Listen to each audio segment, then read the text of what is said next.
Bem, vamos orar então? Pai, muito obrigado por esse segundo encontro, por essa segunda aula. Muito obrigado, Senhor, por aquilo que a gente já aprendeu no primeiro encontro. Muito obrigado, Senhor, pelo impacto, pelo efeito que isso faz em nossas vidas, principalmente porque nós temos o coração aberto para aprender, para entender, Senhor, o que esse currículo, o que esse modelo propõe, a forma como se aplica. E também, Senhor, as razões, os motivos e os objetivos que a Escola Ânima tem e os demais que aqui estão, que não são da Ânima, que eles têm de conhecer esse método e, se possível, nas suas experiências, aplicar, inclusive até mesmo em educação domiciliar, até mesmo no homeschool. Te peço que o Senhor nos abençoe, nos dê uma noite de paz e de fruto, Senhor, dessa experiência. Em nome de Jesus, amém. Vamos lá. Hoje Amém. A gente vai, hoje a gente vai partir para. Acho que eu vou fazer igual fiz ontem aqui. Vou ler brevemente a ementa ali, né? E aí a gente vai, toda vez que a gente começar, a gente vai fazendo uma espécie de brevíssima revisão do que a gente viu na aula anterior e uma espécie de visão aí de longo prazo, talvez, né? Vamos dizer assim, da, do que vem pela frente, né? Deixa eu só abrir aqui. Amanhã eu já vou, desculpa, na próxima aula eu já vou lembrar de entrar já com a ementa pronta aqui. Então, no primeiro encontro a gente fez uma introdução. A gente tem o paradigma do PGMAFT tem 6 pilares, 6 aspectos. É o PGMAFT, né? E a gente então fez uma primeira aula de introdução. Essa segunda aula e da segunda até a sétima são aulas já cada uma delas lidando com um dos aspectos lá do PGMAFT. E a última aula uma conclusão que a gente em que a gente encerra e faz um apanhado geral do que a gente viu ao tendo feito então a introdução, que a gente chamou de Fundamentos da Educação Cristã Clássica lá na aula 1. Hoje a gente vai ver piedade e a gente vai chamar piedade aqui hoje de o fundamento espiritual da educação. Acho até que uma das coisas que a gente aqui já começando já, né? Uma das coisas que eu acho que são bastante pertinentes na educação, e obviamente na educação cristã clássica, né, nesse compromisso que nós temos de fazer uma educação essencialmente bíblica, acho que uma das coisas mais importantes desse movimento de resgate, de retorno, de restauração da educação cristã clássica é também um movimento de resgate do, do, da- do significado das palavras, né? Uma das coisas, eu acho que eu cheguei a mencionar isso ontem, uma das coisas que a gente observa na modernidade é um dos. Assim, é que como a gente está num ambiente cristão, então a gente pode, sem medo de provocar de fazer algumas provocações, a gente pode dizer que a modernidade é, sem dúvida, um projeto secular ele é, obviamente, né? E a gente não precisa ficar cheio de dedos para dar os adjetivos corretos. Jesus disse que quem não é por mim é contra mim, quem comigo não ajunta espalha. Então, se a modernidade e o pensamento secular da modernidade não são bíblicos e nem cristãos, então a gente pode dizer com certeza que são contrários ao cristianismo, né? E um dos aspectos da modernidade que a gente algumas pessoas não percebem esse aspecto, outras já percebem, mas não conseguem perceber que sempre, percebem só quando são lembradas, é que a modernidade, um dos projetos da modernidade é alterar o sentido das coisas. E, com certeza isso é de propósito, né? Com o objetivo, é claro, de confundir, com o objetivo de atrapalhar, com o objetivo de diminuir o alcance da verdade, do cristianismo, da realidade, vamos dizer assim, né? Então a gente tem que resgatar também os conceitos, a gente tem que resgatar também os significados das palavras. E a gente trata aqui no subtítulo, vamos dizer assim, dessa aula sobre a piedade, daquilo que a gente está chamando aqui de fundamento espiritual da educação. Então vamos pensar em fundamento como isso mesmo, né? Como uma estrutura onde nós construímos alguma coisa, né? A Bíblia fala claramente lá sobre o fundamento na rocha, sobre a fundação de uma construção na rocha e a fundação de uma construção sobre a areia, né? Então a gente tem essa responsabilidade. Então, é isso. Então a gente começa falando sobre isso, sobre a piedade como um fundamento espiritual da educação. Eu até fiz eu não sei se eu fiz uma anotação enquanto eu estava lendo o livro. Eu não sei se eu fiz esse comentário na aula passada ou se eu não cheguei a fazer ainda, ou se essa anotação foi para a aula de hoje. Mas eu acho que foi para a aula de hoje. Mas a gente pode observar que a gente vai observar hoje ao longo da aula, e eu quero que você fique atento para pegar isso durante a aula, em algum momento.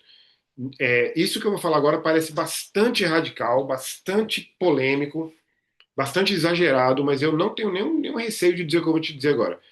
E se você leu bem esse capítulo, você vai com certeza ou pegar o que eu estou falando ou já pegou. Não existe educação que não seja cristã e bíblica. Não existe. Qualquer coisa que se faça chamando de educação, que não seja com um objetivo claro, claro e deliberado, intencional, claro, né, visível, exposto, né, um objetivo exposto de glorificar a Deus e de formar pessoas para a eternidade, isso não se chama educação. E aí, mais uma vez, voltando para aquela questão dos conceitos na modernidade, né? Se não chama de educação, então por que as pessoas chamam de educação? Exatamente porque um dos projetos da modernidade é confundir o significado das coisas. E ainda vou mais longe agora eu vou de uma forma provocativa mesmo, mas é uma provocação no sentido intelectual, no sentido positivo. Eu até diria que escolas que chamam cristãs ou que são confessionais, elas não são educação. Por que não? Por exemplo, eu posso dizer para vocês que um dos aspectos que falta nas escolas confessionais, eu estou falando de Brasil, tá? Porque assim, é claro que nos Estados Unidos, de onde vem esse livro, a tradição é outra e eles têm o que eles chamam de escola pública e de escola privada. A escola privada tem muita liberdade, nem toda a liberdade que deseja, mas tem muita liberdade. Mas aqui no Brasil, não. As escolas privadas brasileiras não têm liberdade, pensam que têm, né, exatamente por serem privadas, mas não têm liberdade. O currículo que eles usam é o mesmo currículo da educação pública, os professores são formados no mesmo tipo de formação, os livros didáticos são sempre os mesmos, aprovados pelo mesmo órgão público, a sequência das coisas acontece igual acontece no órgão público, quem credencia e fiscaliza é o órgão público, então se isso não é uma escola pública, é o quê? Ora, se isso é uma escola pública e alguém está colocando o nome na placa lá de escola cristã, e essa escola não tem como base a piedade, então a gente identifica essa escola como não sendo cristã, e aliás, a gente pode até dizer, no meu exagero provocativo, proposital aqui, dizer que nem educação é. Nada além de educação essencialmente bíblica é educação. Aí você me pergunta, mas por que a gente chama de educação então?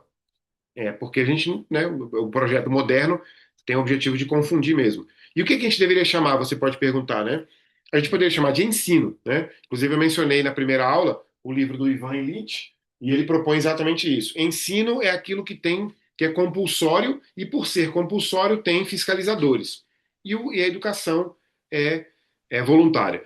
Como é que a gente escaparia, vamos dizer assim, aí se você fala assim, mas a Anima é credenciada pelo MEC, ou vai ser, né, em algum momento, vai ser credenciada pelo MEC, vai ser fiscalizada pelo MEC, e os professores que a Anima vai contratar são todos formados pelas licenciaturas reconhecidas pelo MEC.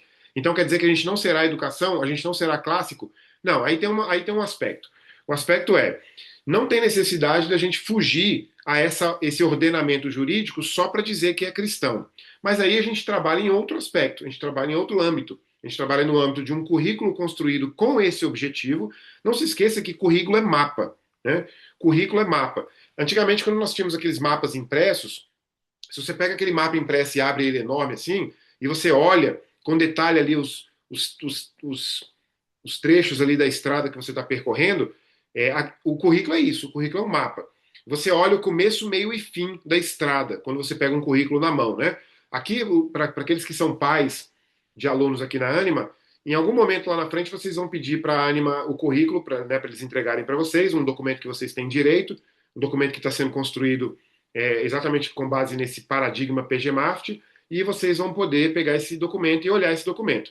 Olhar esse documento significa ver o mapa através do qual seu filho vai percorrer para chegar do ponto A ao ponto B.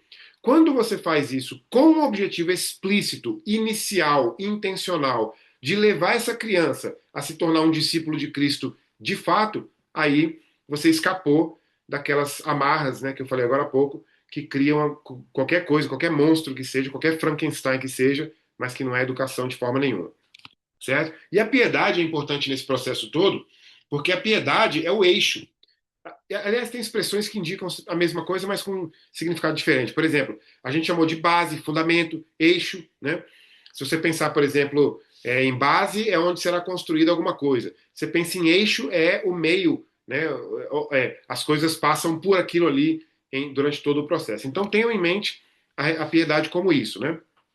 Se a gente fizer ali uma reflexão, então, sobre piedade, nessas primeiras páginas aí do livro, né, vai ali da página, vai até a 50, não me lembro qual é a primeira, acho que é 40 ou 41. Mas ali, mais ou menos da página 41 até a página 50, que foi a leitura que a gente fez, se você fizer uma reflexão, você vai ver que essa reflexão vai se mostrar como um dos eixos mais profundos, e talvez o mais profundo, com certeza, né, e que é estruturante, é fundamental no sentido de fundamento, de toda a proposta educacional que esse projeto propõe, que esse currículo propõe. Né? E não é um conceito meramente devocional. Isso aqui é uma coisa muito séria, porque às vezes a gente é acusado, em vários setores da nossa vida, em vários momentos, a gente é acusado assim, por exemplo, mas você não pode dizer isso, porque isso é para você dizer lá dentro da sua igreja. Né? Fica com a sua parte espiritual lá na igreja, ou então cuida da sua vida religiosa no privado, aqui no público, na escola, que tem uma placa, que tem uma porta, que todo mundo pode entrar e fazer a matrícula. Não, aqui não. Aqui não pode tratar de aspectos essencialmente espirituais. Mas olha só que interessante. Esse conceito de piedade não é um conceito meramente devocional ou restrito ao âmbito religioso privado. Esteja pronto para defender isso. Né? Quando, por exemplo, uma pessoa perguntar para você se você pudesse dizer uma coisa que é bastante diferente entre uma escola cristã clássica e uma escola cristã secular, cristã confessional, diga que é a piedade, né? Pelo menos hoje, nessa primeira aula, você pode dizer que é a piedade. E aí você vai dizer, aí se a pessoa disser, mas por que a piedade é diferente? Piedade não é coisa de igreja, não é coisa de vida espiritual, de vida privada? Né? Então você tem que estar pronto para dizer que não. Né? Isso, piedade é algo que emerge como uma virtude, né? Aliás, como um conjunto de virtudes. Né? E esse conjunto de virtudes abrange toda a vida, no caso da escola, tudo o que acontece na escola, né, no caso do projeto, porque olha só, uma escola não é só o que acontece lá todo dia. Uma escola é isso aqui que está acontecendo hoje. A escola, de fato, não está sabendo o que está acontecendo aqui hoje.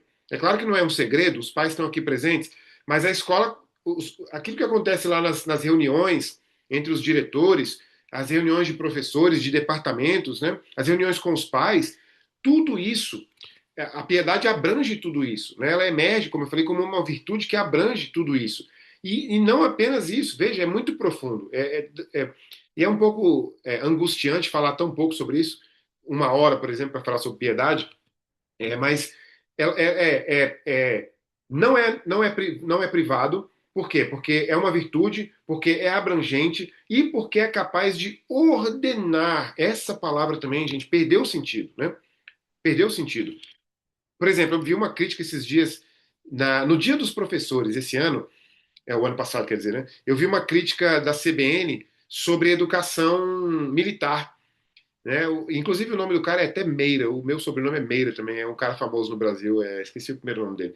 Mas ele criticando as escolas militares, assim, uma das coisas que ele criticou foi esse negócio de ficar dando ordem para todo mundo e tal. Porque ordem virou isso, né? Virou dar ordem. E é chato dar ordem nos outros, né? Ficar recebendo ordem dos outros. Meu filho vai para a escola e fica recebendo ordem de um militar, de um policial e tal. Então, vamos lá. Emerge como uma virtude abrangente, quer dizer, como uma virtude para começo de conversa, é abrangente e é capaz de ordenar a vida inteira, a vida na sua totalidade. E o que é a totalidade?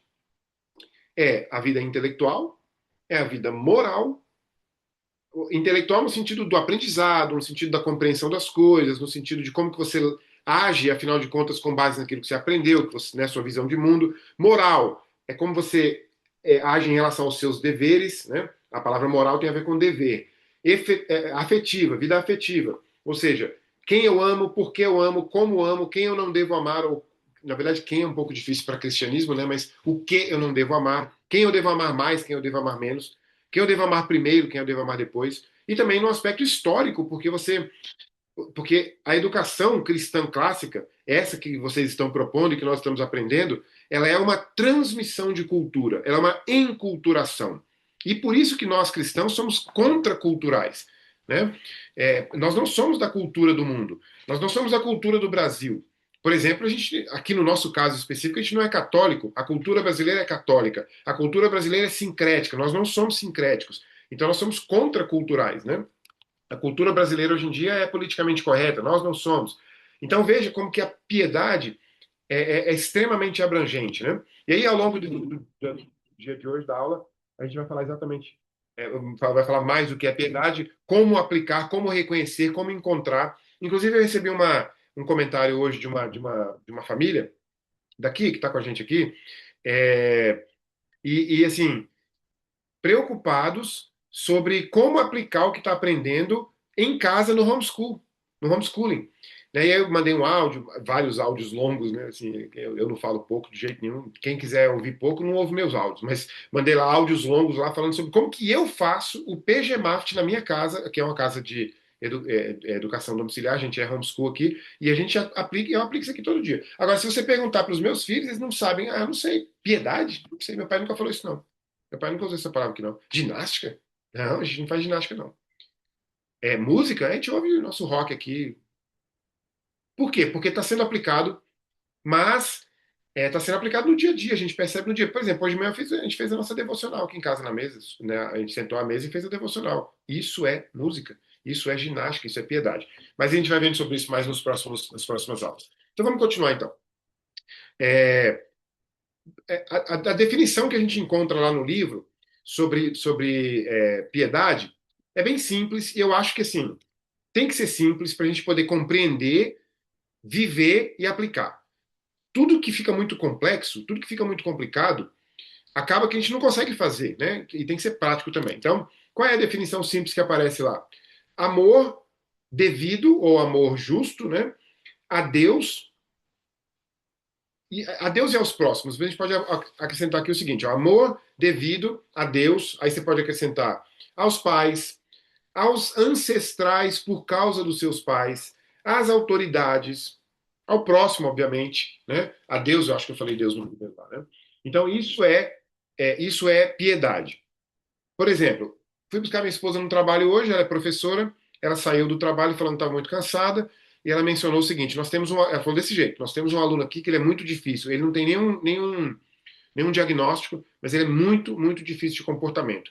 E aí ela pegou e concluiu com a seguinte frase: deve ser, com certeza, porque ele não tem uma boa educação em casa. Essa frase, que é uma frase totalmente comum, indica uma ausência de piedade na formação na casa desse aluno. E aí você fala, mas o aluno pode não ser nem crente, nem cristão, como que os pais vão ensinar piedade? Porque eu disse lá no começo e vou repetir, não está no âmbito espiritual e não está no âmbito privado. Está no âmbito privado, né? No caso da família, né? Cuidando da piedade dentro de casa, mas não é essencialmente espiritual. De certa forma, a gente pode dizer que é espiritual porque começa com Deus, mas não é esse o objetivo. Por exemplo, se você pensar assim, qual é o melhor cidadão que existe no Brasil? Faz uma lista aí das melhores características de um bom cidadão. Pode ser que se você não coloque lá que ele seja cristão, né? Mas ele lida como cidadão, ele lida diante do Brasil, diante da pátria, do país, ele lida com piedade. Né? Então, dever, amor e honra. Dever, amor e honra a Deus, devidos, aliás. Eu acho que dever, devido, parece que é redundante, mas não é não. Dever, amor e honra, devidos ou justos a Deus, aos pais, às autoridades, tanto do passado quanto do presente, né? Assim a gente completa uma sequência, né? E indica também que isso também indica que a piedade não pode ser compreendida fora do referencial da realidade. Outra palavra caríssima para nós na renovação da educação cristã clássica: realidade, realismo, real. Realismo, realidade e real trata-se de ancorar as coisas naquilo que de fato é e não naquilo que deveria ser. É claro que nós cristãos sempre pensamos no antes e no depois, né? A gente lembra lá de Paulo, 1 Coríntios 5,17. Existe um antes e existe um depois. Mas quando a gente está já dentro do depois, a gente vive pelo que é e não pelo que deve ser. E aí você fala, mas e a vida espiritual que melhora a cada dia? Eu sou assim e devo ser melhor. Mas aí é um outro aspecto. Aí eu não estou falando de algo que é fora da realidade, né? Estou falando de algo que está dentro da realidade. Melhorar, ser um cristão melhor, faz parte da realidade. Aliás, depende do Espírito Santo também, convenhamos, né? Então, trata-se de. A gente precisa ancorar essa piedade na realidade, senão não faz sentido. Porque se. Aliás, pensa bem comigo. O modelo politicamente correto, o projeto politicamente correto, ele não está ancorado na realidade. E é por isso que, graças a Deus, logo ele desaparece. Né? Quem morre de medo aí do politicamente correto, por exemplo, passaram aí agora uma tal de uma lei de misoginia, né? Não se preocupem, essa lei será revogada em algum momento no futuro no Brasil, porque ela não está sustentada na realidade. Quem já leu aqui o Alienista do Machado de Assis? Alguém já leu o Alienista? Eu não estou conseguindo ver todas as telas aqui ao mesmo tempo, não, mas quem já leu o Alienista, levanta a mão, mexe a mão aí para mim. Olha lá, a Miriam já leu o Alienista. Quem mais leu? Acho que não sei se a Rafisa levantou a mão. O Alienista, assim, lógico, superficialmente, se você colocar todo mundo no hospício porque acha que todo mundo é doido, quem é que vai sobrar? Não sobra mais ninguém. Se você for prender todo homem que interrompe uma mulher quando a mulher está falando, é claro que eu estou sendo, né, sarcástico aqui de propósito, né? Mas onde é que vai sobrar? Cadê as pessoas, né?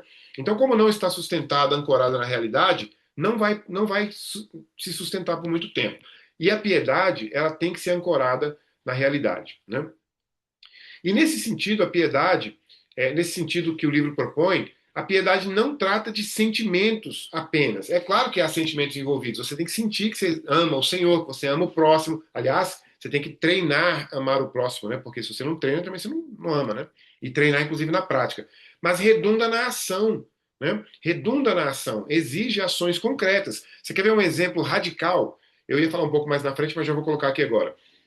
Quer ver uma coisa? Eu vou falar uma coisa para vocês interessante. Você não precisa levantar a mão se você não quiser, mas levanta a mão aqui quem seria capaz. Preste atenção que pergunta difícil. Vamos supor que você esteja circulando lá no corredor lá da Anima, ou em qualquer lugar que seja, e aí alguém, um pai, uma mãe lá, chega para você e fala assim: Ah, eu tirei meu filho lá da outra escola por causa do bullying. Qual é a solução para o bullying? Aí pergunta para vocês: o que vocês pretendem fazer para resolver o problema do bullying? Agora, sério mesmo, assim, sem colocar vocês em nenhuma situação constrangedora. Alguém aqui seria capaz de dar uma definição para uma família e falar assim: não se preocupe, aqui na Anima está resolvido o bullying por causa disso, disso e disso. O que vocês acham que você poderia responder? Alguém sabe? Alguém gostaria de fazer esse comentário enquanto eu vou tomando uma aguinha aqui?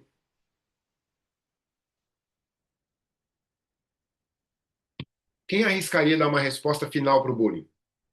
Quem arriscaria pegar todos os artigos científicos, todos os especialistas, todas as pós-graduações sobre bullying, jogar tudo numa latrina e falar assim: pode me ouvir que eu tenho a resposta? Quem arrisca?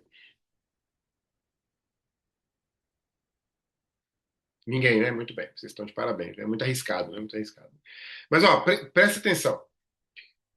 A resposta contra o bullying é piedade.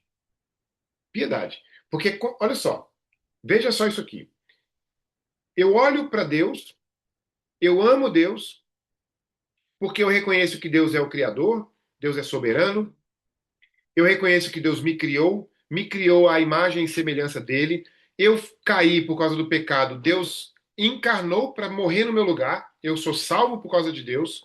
Então, se eu pegar toda uma teologia de Deus e compreender essa teologia, eu eventualmente amarei o Senhor, concorda? É claro que eu também só poderia amar o Senhor por causa do Espírito Santo que habita em mim, mas eu acho que você entende o que eu quero dizer. Tipo assim, eu de propósito na minha vida espiritual conheci Deus e o amo. Se eu amo Deus e reconheço que Ele me criou à imagem e semelhança dele, que Ele morreu na cruz pelos meus pecados, então eu passo a me amar também. Eu agora não sou mais um depressivo, um cansado, um pós-moderno. Né? Eu não sou mais uma vítima da sociedade. Eu não sou a minoria. Eu não sou pobre. Eu não sou mal casado. Eu não tenho maus filhos. Eu não. Sabe? Eu agora me amo. Eu sou sim. Eu sou, sabe o quê? Criatura de Deus, filho de Deus por adoção, recipiente do Espírito Santo de Deus, selado pelo Espírito Santo, salvo, remido, redimido, tem o um nome escrito no livro da vida. Então, estou no segundo estágio. Eu amo Deus, eu me amo incontestavelmente. Eu cometo erros? Sim. Eu me arrependo? 1 João 9. Me arrependo, peço perdão, sou perdoado, sou justificado e volto a viver normalmente. Tendo feito essas duas coisas, eu olho para a pessoa do lado e digo: essa pessoa, assim como eu, essa é a igualdade que o esquerdista não está buscando. Essa pessoa foi criada à imagem de Deus, era pecadora, Jesus morreu pelos seus pecados, ela tem o sangue de Cristo cobrindo ela do pecado, ela tem o Espírito Santo de Deus nela, e mesmo que não tenha, ela é potencial recipiente do Espírito Santo de Deus. Eu amo essa pessoa, certo? Aí isso tudo é bíblico. Aí você volta em Jesus. O que que eu devo fazer com o próximo? Amar o próximo como a mim mesmo. O que mais? Tratar o próximo como eu quero ser tratado por ele. Se você conseguir ensinar isso para os seus alunos e eles conseguirem crescer fazendo isso todos os dias, não haverá bullying na escola. Quem discorda? Porque o bullying pressupõe a utilização de uma outra pessoa como um meio para alcançar alguma coisa, seja lá o que for, para alcançar fama, para alcançar uma risada, para alcançar popularidade, para descontar a raiva do mundo que eu tenho. É ou não é? Precisa fazer pós-graduação em bullying? Precisa ler artigo científico para saber que bullying é isso? E precisa fazer o que tipo de estudo para saber que a solução do bullying é piedade, né? Então veja que incrível, né? Então é emoção, é sentimento, mas redunda em ações concretas e essas ações concretas são aquelas que, uma vez colocadas em prática, obviamente não dão margem, por exemplo, para o bullying, não dão margem para o professor dizer que o aluno é um capeta, na sala dos professores, não dão margem para o professor odiar o trabalho, odiar a escola. Né? O ambiente que ele trabalha é um ambiente de condução espiritual de vidas. Então não é mais uma escola onde eu ensino história. É uma escola onde eu mentoreio pessoas para a glória de Deus, onde eu discipulo alunos para a glória de Deus. E é claro que isso pressupõe também uma vida de discipulado diante do Senhor. E é por isso que a piedade é a única de todas as seis, de todos os. Não, a única não. A piedade, ó, se eu pegar aqui com a mão aqui com seis, a piedade e a teologia são as únicas duas completamente indispensáveis, incontornáveis na educação cristã clássica. Pode não haver latim, como fez uma pergunta esses dias uma colega aqui nossa, e eu respondi lá, dei até um vídeo lá para responder. Pode não ter história, pode não ter artes liberais, mas se não tiver piedade, e o sexto aqui, se não tiver teologia naquele sentido que a gente vai explicar, né? De busca de conhecimento do Senhor. Aliás, tem uma frase aqui no livro que diz isso que eu estou dizendo de outra forma, quer ver? Estava lá, inclusive, no finalzinho da introdução. Não, no finalzinho não, estava no subtítulo aqui, quer ver? Que estava assim, quer ver? Ó, o subtítulo é o seguinte. Aqui, ó, fundamentada na piedade e governada pela teologia. Então, fundamentou na piedade, pronto, aí você tem uma escola cristã clássica incipiente, começando com um futuro brilhante pela frente, certo? E aí eu estou continuando aqui, ó, por exemplo, existe uma. A gente viu lá no livro que a concepção de, de, de piedade, e tudo isso que a gente já tem falado aqui sobre piedade, inclusive se você estiver confuso e não estiver entendendo o conceito de piedade, levanta a mão que eu dou uma frase mais simples. Eu tinha dado agora há pouco a frase, né? O dever, o amor e a honra devidos e justos a Deus, aos pais, aos ancestrais, porque são pais dos nossos pais, ao próximo, né? É isso que é piedade. E isso não é uma coisa restrita à igreja, a crente, certo? Porque, olha só, o cidadão que é ateu, a gente espera que ele, pode ser que ele não ame Deus, claro, mas ele com certeza deve amar os pais, os ancestrais, o próximo como a si mesmo, né? Então, piedade é algo que é algo que, é claro, para nós cristãos não faz sentido piedade sem amar o Senhor, né? Sem honrar o Senhor. Vamos lá, essa concepção de piedade, ela confronta diretamente, diametralmente com a modernidade, com o espírito moderno, com o zeitgeist moderno, né? E essa modernidade, esse espírito moderno, é marcado por uma espécie de impiedade generalizada. Quem disse isso foi o Richard Weaver. Aliás, o Richard Weaver, naquele livro que está citado lá, As Ideias Têm Consequência, esse livro, As Ideias Têm Consequência, foi um dos livros. Eu já li três livros na minha vida de uma vez só, começar e até terminar. Claro que eu levantei, fui ao banheiro, tomei água, almocei, mas eu comecei num dia e terminei no mesmo dia. e o Richard Weaver foi um deles. Eu não consegui parar de ler o livro. Eu não consegui. Graças a Deus que eu não tinha compromisso no dia seguinte. Eu comecei a ler à noite, era uma sexta-feira, eu lembro até hoje. Eu me lembro que a casa onde eu morava tinha um sofá assim, na parede de trás, assim, do sofá, era a janela que dava para a rua. Não era varanda, não, sabe? Era uma janela. Então eu sentava aqui e a janela estava lá atrás. E eu sentei à noite, a luz aqui e tal. E eu fui lendo e lendo, fui ao banheiro, comi, e fui lendo, e fui lendo, e fui lendo. E o dia amanheceu e eu percebi o sol subindo ali. O sol não. O sol sim depois, mas o clarear do dia subindo por trás. Você olhava para trás, você via o dia clareando. As ideias têm consequência. Leiam esse livro. Nesse livro, que é para mim a melhor crítica à modernidade que existe, o autor, o Richard Weaver, mostra que o espírito moderno é diametralmente oposto à piedade porque ele é ímpio. O espírito moderno é ímpio. E não importa se as pessoas saibam disso, a gente sabe. Né? O projeto moderno é ímpio. Deixa eu ver, o Bruno colocou uma coisa aqui que eu quero ler.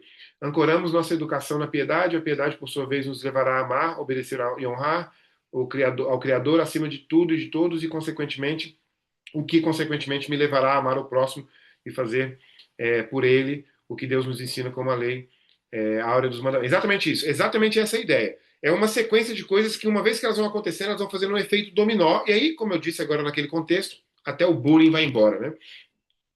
Então, a impiedade, a impiedade da modernidade, a gente consegue enxergar ela, entre outras coisas, numa rejeição ao passado. Ou seja, numa ruptura. Essa palavra ruptura é tão interessante hoje em dia porque as pessoas usam com orgulho essa palavra tecnologias disruptivas. Né? Isso é coisa de modernos. Né? A gente tem que romper com o pecado. Né? A gente não tem que romper com aquilo que é tradicional, com aquilo que funciona. Né? Então, assim, é uma rejeição ao passado gratuita, né? É uma ruptura com a tradição. A própria palavra passado, a própria palavra tradição, é uma arrogância imensa, porque eles olham para o passado e pensam assim: nada lá funcionou. É a minha geração que vai resolver tudo. E olha que esses caras são evolucionistas, eles acreditam que o universo tem 5 bilhões de anos. Então, 5 bilhões de anos de erros, e sou eu, é a minha geração que resolve. Geração de dancinha de TikTok, geração de homem que não troca pneu de carro, geração de homem que não sabe o que é uma bateria de um carro, geração de gente morna, fraca. Essa é a geração que olha para o passado de 5 bilhões de anos para eles e diz que nada funcionou no passado. Essa é a modernidade, né? Então, a piedade é o oposto disso, né? E é por isso que a gente não pode ser moderno nesse sentido, né? Então, esse ódio à tradição, esse desejo, como diz o Weaver, desejo de matar a tradição, matar o passado, né? E, obviamente, não reconhece limite, nem limite histórico e nem muito menos limite natural. Limite natural até podia reconhecer, porque está fixado na realidade, mas não. É homem virando mulher, é adolescente virando gato, cachorro. Esses dias eu vi um vídeo de uma jovem que se acha cachorro, ou cachorra, né? É uma mulher, e ela foi mordida violentamente por um cachorro, porque o cachorro viu e acho que achou estranha a posição da pessoa e falou, atacou a pessoa no meio da rua. Tem um vídeo lá na internet, é a coisa mais ridícula que existe. A pessoa que acha que é cachorro, né? Então é um confronto, a piedade é uma declaração de guerra, um confronto explícito contra a modernidade, contra o que é moderno, né? É uma guerra contra a rejeição ao passado, contra a rejeição à tradição. Sabe uma coisa que acontece comigo? Como eu dou aula de humanidades integradas há algum tempo, e eu utilizo o método socrático o tempo todo, então eu faço hoje em dia pergunta o tempo todo. Né? Então, por exemplo, a pessoa fala assim: mas a educação do passado não era uma educação boa, né? A primeira coisa que você pode perguntar é por quê? Por que ela não era boa? O que nela não era boa? É claro que já não vai haver resposta na primeira, mas se ela responder, você já continua perguntando. Por exemplo, tinha palmatória. É mesmo? O que mais que tinha? O que mais que não era bom? E se a pessoa insistir em coisas triviais como a palmatória, por que que a palmatória existia? Quem criou? Por que criou? Qual é a origem? Qual é o objetivo? E aí você desmonta um argumento que não existe, porque a tradição, na verdade, a tradição só dura o quanto dura porque é válida, né? Ela é revalidada a cada geração. Cada geração olha para o passado. Por que que nós estamos voltando agora ao método fônico para ensinar a alfabetizar crianças? É porque a gente entendeu que o método fônico funcionou por milhares de anos. Então, esse é mais um aspecto da piedade, né?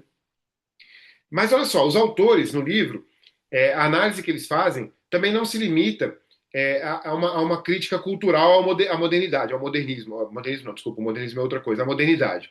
Por quê? Porque os autores avançam para o aspecto teológico e filosófico. Inclusive, foi por isso que eu li agora há pouco, que a educação cristã clássica é fundamentada na piedade, mas orientada para a teologia. Então, há um aspecto filosófico e teológico por trás disso. E esse aspecto filosófico e teológico não é aquele tipo de aspecto, mas eu não entendo filosofia, nossa, mas está muito difícil, é muito. Né? Não é esse o aspecto. É um aspecto de reflexão, é um aspecto de reconhecimento de Deus como Senhor de todas as coisas. E olha que coisa interessante também. Eu estou indo muito rápido, pessoal, eu estou indo rápido de propósito, mas se vocês quiserem eu vou mais devagar. Eu consigo ir mais devagar. O que vocês acham? Eu estou falando rápido, né? Não estou vendo ninguém, quase ninguém. Estou vendo quem? Estou vendo a Mônica. Não, a Mônica eu estava vendo. Henrique, Pablo. A Pablo não é Pablo ali é só o nome, né? E o outro ali com o número também, que eu esqueci o nome, o pastor lá. Mas enfim, estão dizendo aqui que está ótimo. Se tiver rápido, fala, porque eu estou fazendo rápido de propósito, é mais para aproveitar mesmo o tempo e cobrir mais coisas. Uma coisa interessante que a gente observa também nesse trecho do capítulo sobre piedade é que às vezes a gente tem a tendência de pensar que piedade começa com os romanos, principalmente por causa da palavra pietas, né? O Pablo ali diz que é a Samila, né? É, então, assim, essa ideia de que começa nos romanos, né? Pietas é a palavra latina para piedade, né? Só que ela não começa nos romanos, mas ela também não começa nos gregos. Eusebeia é a palavra usada lá no livro para indicar a palavra grega para piedade, né? Só que antes de Eusebeia, antes de Pietas, existe o conceito de piedade que está dentro de Deuteronômio 6. Se você ainda não fez isso, eu sugiro que você faça. Vou deixar um dever de casa. Senta depois, né, com um cafezinho bem gostoso lá, né, debaixo de uma árvore, num lugar bem tranquilo, e reflita por algum tempo em Deuteronômio 6. Reflita por algum tempo em Deuteronômio 6 e pense assim: aqui está um currículo para educação, ou quer dizer, um aspecto, claro, né? Um aspecto para um currículo de educação. Qual o aspecto que está ali? Ali tem, por exemplo, a piedade, né? A piedade aparece ali de ponta a ponta, porque Deus queria que aqueles que fossem para a terra, porque aquele capítulo é preparando as pessoas para entrarem na terra prometida. E ele queria que o povo dele na terra prometida fosse um povo piedoso. E lembrando que piedoso tem aqueles aspectos que a gente mencionou, tem mencionado até aqui, né? Não é um aspecto estritamente espiritual, apesar de ter, né, a ligação com Deus, é claro. Então essa linha histórica, né? Eu ia falar, eu queria falar, como é que é aquela palavra que a gente utiliza para a origem das palavras? Etimológica. Essa linha etimológica da palavra piedade que nós temos hoje, a gente pode encontrar lá em Deuteronômio 6. Lá não tem a palavra piedade, mas a gente pode encontrar o conceito de piedade bíblico lá em Deuteronômio 6. É claro que tem mais. Efésios 6, por exemplo, traz a palavra paideia, né?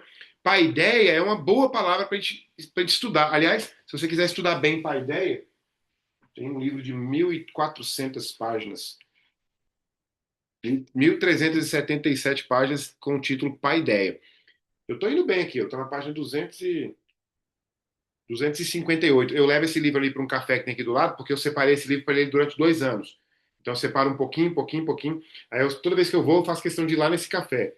Aí a pessoa do caixa lá olha e fala assim: tá até hoje aí? Fala, esse aqui vai pelo menos 2 anos, que é muito grande, né? Então, piedade, paideia, é uma outra palavra também que faz sentido para a gente dentro do conceito, do conjunto de ideias sobre piedade. Mas a piedade também é parte de alguma outra coisa. A gente viu isso também na leitura. Piedade é parte de um. Na verdade, é parte anterior, inclusive, a gente viu isso no texto. O Santo Agostinho, por exemplo, identifica a piedade como um dos passos anteriores à virtude, que forma a virtude, aliás. E é interessante também porque, por isso que eu digo que educação só acontece se for bíblica, se for cristã. Porque veja o que Provérbios 10, 9 diz. O princípio do conhecimento, o princípio da sabedoria é o quê? Para você começar a aprender, para você começar a conhecer, para começar a ter sabedoria, você precisa ter temor a Deus. O temor a Deus é o princípio da sabedoria. Então, o que que é o temor a Deus? O temor a Deus é, entre outras coisas, a piedade, é a virtude, é a piedade, é o sentido de dever, né? É a honra, é honrar o Senhor tal como ele de fato é dar ao Senhor a honra que lhe é devida, é dar ao próximo a honra que é devida. Não confunda com respeito, tá? Respeito não é gratuito. A gente respeita o Senhor, é claro, porque Deus é digno de respeito, mas nem todo mundo é digno de respeito, nem todas as ideias dignas de respeito, né? Então, o Santo Agostinho, por exemplo, identifica a virtude como sendo o correto ordenamento dos amores. Essa é uma parte importante para você lembrar de aplicar na escola. Por exemplo, e é por isso que tem certas coisas que a gente não precisa dar nome, mas elas estão lá. Quando a criança desrespeita, por exemplo, o colega, você. Ah, eu já vi casos, por exemplo, em escola de eu estar corrigindo um aluno, e eu sempre fui um professor tranquilo, eu nunca fui agressivo com o aluno, nunca fui sarcástico, irônico, nunca desrespeitei aluno. Eu sempre fui do professor que brinca, que bate papo. O aluno está me perturbando na sala, eu vou lá e brinco com ele e falo assim: pô, cara, dá um tempo aí, bicho. Você é doido. Assim, escola secular é mais fácil desse jeito, né? Você é doido, cara. Você tá me atrapalhando igual um doido, tem mais de 10 minutos, vamos ver. Eu aposto que você não consegue me atrapalhar 12 minutos. Aí o menino ri e eu falo assim: vai dar uma volta, vai no banheiro. Quando ele volta, ele acho que ganhou um prêmio. Quando ele volta do banheiro, eu falo assim: cara, eu apostei com você que você não me atrapalharia 12 minutos, deu só 11 e você já voltou. Aí você ganha o cara na brincadeira, né? Então, assim, piedade na escola e ordenamento dos amores, ordem correta dos amores, acontece, por exemplo, quando eu corrigindo o aluno em escola, e o aluno vem e fala assim: ah, você não é meu pai. Eu falo: não, cara, não sou seu pai. Mas eu sou aqui uma pessoa no lugar do seu pai. Inclusive tem um termo latino para isso, né? In locus parenti, parentes, né? Ou seja, eu estou aqui no lugar do seu pai para te observar aqui, para te ajudar aqui. Então, claro, o menino está dizendo: ah, você não é meu pai, eu não te devo respeito. Não, você deve sim. Você deve respeito mais ao seu pai, o ordenamento dos amores. Então, uma das coisas que a gente faz em sala de aula, na escola, no projeto, no programa, é ordenar os amores. É ensinar incontestavelmente a criança a amar Deus em primeiro lugar, a amar o Senhor acima de todas as coisas, o próximo como a si mesmo, amar a si mesmo, amar o próximo, amar os pais, amar a igreja, tudo na sua ordem correta. Para nós que somos adultos, e assim, alguns de nós casados, aqueles que são casados, o ordenamento do amor coloca a esposa, quer dizer, o cônjuge, né, em primeiro lugar. Né, e assim, não é uma questão de. Não precisa procurar resposta para isso pragmática, não, tá? Ah, eu amo mais a minha mulher porque se meu filho morrer, eu faço outro filho. Nada disso, é uma grande bobagem. É uma questão estritamente de ordenamento dos amores. Né? Deus disse que eu sou a mesma carne com a minha mulher, mas não disse que eu sou a mesma carne com o meu filho. Né? Então, tudo isso é bíblico. O ordenamento dos amores também é bíblico, que faz parte do dia a dia de uma escola cristã clássica que fez isso deliberadamente, que colocou isso deliberadamente no currículo. Né? Um outro aspecto importante aqui é que essa compreensão toda que a gente já estamos chegando no final aqui, essa compreensão toda que a gente tem tido, que tem visto aqui, ilumina, e quando eu digo ilumina aqui é de propósito, porque iluminar vem de cima, né? Ilumina a relação que a piedade tem com a educação. Se você pensar em base, você pensa por baixo, mas não é um por baixo no sentido de falta de importância. É legal fazer analogias diferentes de propósito para meio que confundir. Está por baixo, mas tá por baixo como fundamento, mas está por cima como luz. Parece interessante isso, né? Uma educação uma educação que tem como finalidade, como objetivo último, como objeto, como meta última, a formação para a sabedoria, a formação para o conhecimento de Deus, é uma educação que já de saída está firmada na piedade, né? Por quê? Porque você não vai esperar que o seu aluno seja formado em virtude, seja formado em piedade, se você não o ensina a amar o Senhor, a honrar o Senhor, né, e a agir segundo essa honra, segundo esse amor. Né? Eu tenho uma história para contar para vocês sobre piedade. Essa história me fez chorar quando eu conheci essa história pela primeira vez. Tem tempo que eu não conto essa história, não sei se eu vou chorar aqui de novo, porque ela é muito emocionante para mim. Ela marca muito para mim porque ela está próxima de mim. No enterro do meu avô, foram lá no púlpito lá dar alguns testemunhos ali sobre a experiência que as pessoas tiveram com o meu avô. E é claro que eu conheci o meu avô pouco, porque primeiro porque ele morava numa cidade e eu morava em outra. Segundo porque os últimos 10 anos da vida do meu avô ele passou de cama, então ele já não era mais a mesma pessoa. E terceiro, porque eu era muito novo, ele já era mais velho, né? Então, assim, às vezes, por exemplo, um primo meu que tinha talvez 20 anos mais velho que eu, aproveitou melhor o meu avô e tal. Então, naquele dia do enterro do meu avô, eu conheci muita coisa do meu avô. Olha que interessante, né? Segundo os relatos das pessoas que estavam ali. E um tio meu, que filho desse meu avô, né? Um tio meu, contou uma única história. Ele falou assim, gente, eu queria contar uma única história sobre meu pai, sobre o papai. Eles moravam na roça e tinha dado uma chuva e tinha dado uma certa vala, não me lembro exatamente os detalhes, uma certa vala que tinha ali, tinha uma máquina que estava ali, acho que, não sei se era uma bomba d'água que eles estavam colocando, só sei que o trabalho exigia que a pessoa ficasse muitas horas dentro daquela vala com água para fazer alguma coisa ali dentro. E aí o meu avô contratou uma empresa, um profissional lá da cidade do interior, que veio com uma máquina, acho que tinha a ver com uma bomba d'água, uma coisa assim. E, e aí o meu avô instalou a máquina, né, no lugar do cara, colocou a máquina lá, fez praticamente o serviço inteiro para o cara. Depois, no final do dia, ele pagou o aluguel da máquina que o cara tinha cobrado, pagou lá o honorário do rapaz, e o rapaz foi embora e resolveu o problema. E o meu tio perguntou para o meu avô, falou assim, pai, poxa, você pagou o cara, você fez o trabalho todo. E você pagou ele, por quê? E aí o meu avô respondeu duas coisas. Ele falou assim, filho, em primeiro lugar, eu devo honra a ele. Ele me cobrou um valor e eu aceitei, e eu tenho que pagar o valor. Aí ele pegou e falou, mas por que você foi fazer o trabalho no lugar dele? Aí meu avô respondeu o seguinte, porque o trabalho era muito duro e eu não queria que ele passasse por aquele trabalho. Eu passei o dia inteiro dentro da água, ele teria passado no meu lugar. Isso é piedade. E não é dó não, tá? Não é piedade no sentido de dó, não. Piedade é eu amo aquele homem lá como eu quero ser tratado. Eu trato ele como eu quero ser tratado. Eu amo ele como eu me amo. Então eu vou ficar no lugar dele ali. Né? A minha sogra, por exemplo, a gente brigava com ela porque ela arrumava a casa mais ou menos antes da faxineira chegar. E a gente falava, Dona Clotilde, o nome dela era Clotilde. Dona Clotilde, mas a senhora está arrumando a casa antes da faxineira chegar, está jogando dinheiro fora? Não, meu filho, é porque aí tem muito trabalho para ela. Eu arrumo uma coisa ou outra e já diminui um pouco. São exemplos, né? É o aluno lá na escola que ajuda a carregar, por exemplo, o saco de arroz, né, do almoço lá que está chegando e tal. É piedade, né? É exemplo de piedade, certo? É, por fim, aí eu coloquei aqui até um parágrafo que eu queria ler. Por fim, a síntese apresentada pelos autores, a piedade como justo amor e temor a Deus e ao homem, oferece uma definição que é ao mesmo tempo simples. Veja como é simples: amor e justo temor a Deus e ao homem. É isso. Deus é digno de determinado amor? Sim, então eu o amo desse jeito. Eu me amo por ser criação de Deus? Sim, eu me amo. Eu me amo porque Deus me criou, porque eu sou criação do Senhor. E eu amo o próximo em qual. Né, é devido que eu ame o amor? Né? Então, eu amo o amor. Ah, desculpa, é devido que eu ame o amor, não. É devido que eu ame o próximo, então eu amo o próximo segundo lhe é devido. E essa é a simplicidade do conceito, né? Então, peraí, perdi aqui o. Aqui, ó. Então, assim, oferece uma definição que é ao mesmo tempo simples e profundamente abrangente.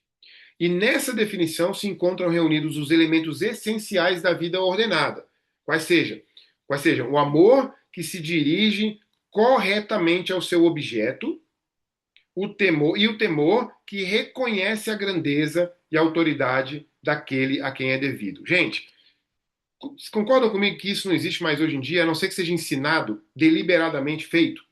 Não existe mais isso hoje em dia. Né? A gente que está envolvido com educação, poxa, não tem isso aqui nas escolas, nem em escolas cristãs. Né? Coloquem isso na ânima, porque também não teria se não fosse intencional. Não brota de nós se não for deliberado. Né? Nós somos pecadores. Nós tenderemos, no cansaço, no calor do momento, a não agir com piedade, né? Diante do aluno, a quem é devido o amor, né? A quem é devido temor e honra, né?